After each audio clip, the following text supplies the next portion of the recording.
I first met her, Daisy Renton, she called herself, on one of those warm spring nights at the Palace Bar. I'd been there before, of course, but this time I noticed her immediately. There was something about her, a quiet dignity, despite the place and the circumstances. She looked out of place, and I could tell she wasn't one of the usual girls you'd find hanging around there.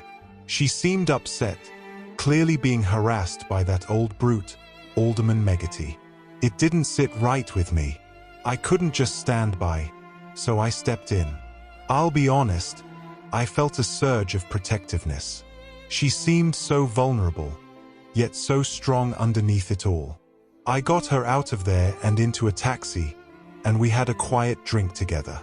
She told me a bit about herself. Not everything, of course, but enough for me to know she'd fallen on hard times.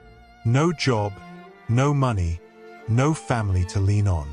She didn't ask for help, not directly. That made me respect her even more.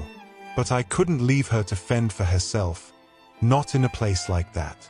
I had a friend who was out of the country, and his flat was available. I let her stay there, and I made sure she was comfortable. We spent more time together, and I suppose I started to feel something for her. I liked her, she was sweet and grateful, and for a time, I think I made her happy. She made me happy too, in a way. It was all a bit of an escape from my regular life, from the pressures of work and the engagement with Sheila. Daisy wasn't like anyone else I knew. She wasn't after money or status. She just wanted a chance, something better than what life had thrown at her. Of course, it couldn't last. I knew that from the start, and so did she, I think. When summer ended, I knew I had to put an end to it. I couldn't keep living that double life.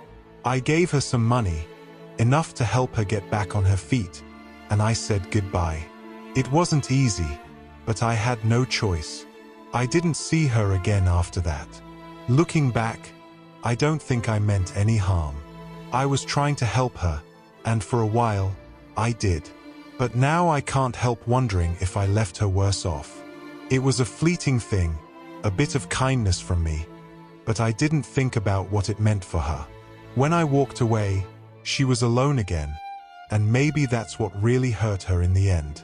I cared for her, but I suppose, in the end, I cared more about myself.